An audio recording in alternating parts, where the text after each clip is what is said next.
जब जब धर्म की हानि होती है और अधर्म सिर उठाता है, तब तब भगवान किसी न किसी रूप में अवतार लेते हैं।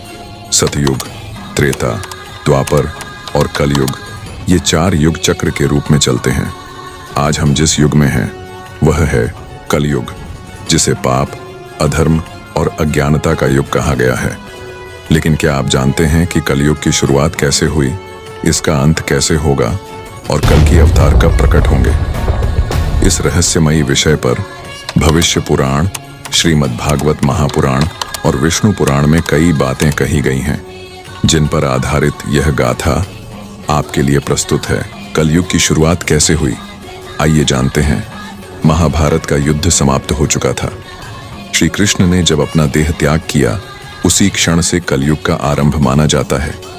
श्रीमद् भागवत महापुराण कहता है कि जैसे ही भगवान श्री कृष्ण ने पृथ्वी छोड़ी, धर्म का तेज घटने लगा और कलयुग एक काले बादल की तरह धरती पर उतर आया।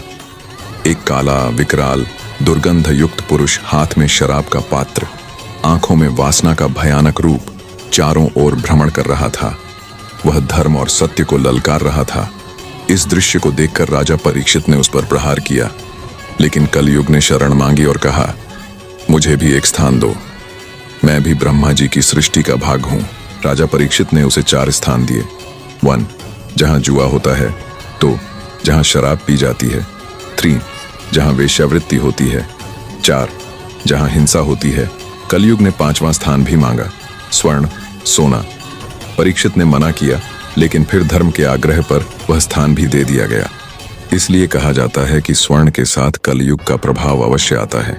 भविष्य पुराण और महाभारत दोनों में कलयुग की भयावह स्थिति का वर्णन है।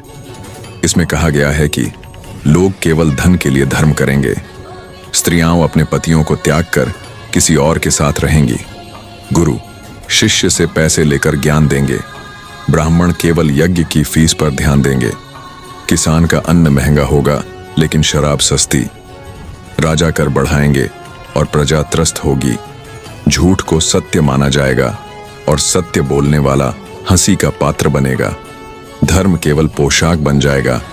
कलयुग में कुछ उजाले की किरणें भी होंगी। श्रीमद् भागवत के अनुसार कलयुग में भले ही पाप बढ़े, लेकिन इस युग की एक विशेषता यह भी है कि इसमें एक बार हरि नाम का उच्चारण करने से भी मनुष्य को मोक्ष की प्राप्ति हो सकती है। कलौ नाम मात्रेण पुण्य लाभ सदा नृणाम, अर्थात कलयुग में भगवान का नाम लेने मात्र से ही पुण्य की प्राप्ति संभव है। कलयुग का अंत कैसे होगा, आइए जानते हैं। भविष्य पुराण और विष्णु पुराण दोनों में बताया गया है कि जब कलयुग अपने चरम पर होगा, तब मानव की औसत आयु 20-25 वर्ष रह जाएगी। स्त्रियां 8 वर्ष की आयु में ही मां बनेंगी। माता पिता बच्चों द्वारा घर से निकाले जाएंगे। नदियां सूख जाएंगी, वर्षा नहीं होगी, अन्न का संकट छा जाएगा, ब्राह्मणों का धर्म नष्ट हो जाएगा और अधर्मी लोग पूजा के केंद्र बनेंगे। चारों ओर अंधकार, भूख, लूट, हत्या और बलात्कार होंगे।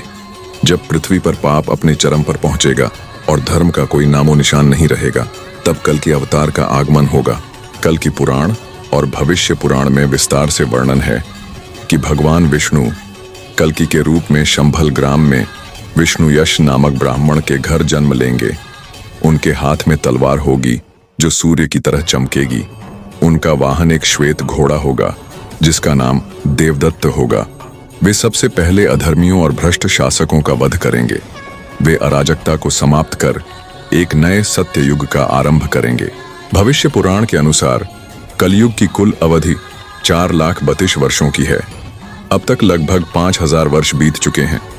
कल की अवतार कलयुग के अंतिम चरण में आएंगे, यानी लगभग 4,27,000 वर्षों के बाद। हालांकि कुछ संतों और विद्वानों की मान्यता है कि कल की अवतार के संकेत अब दिखने लगे हैं। सामाजिक पतन, जलवायु परिवर्तन, युद्ध, महामारी, भ्रष्टाचार, ये सब संकेत हैं कि कलयुग अपने गहनतम दौर में प्रवेश कर रहा है। कल की जब संसार को पाप मुक्त करेंगे, तब धरती पर वर्षा नियमित होगी, अन्न का भंडार बढ़ेगा, धर्म फिर से लौटेगा, ब्राह्मण वेदों का पाठ करेंगे, गुरु और शिष्य का पवित्र संबंध फिर स्थापित होगा, झूठ खत्म होगा और सत्य की विजय होगी। एक नई सृष्टि की शुरुआत होगी। सत्ययुग का आरंभ।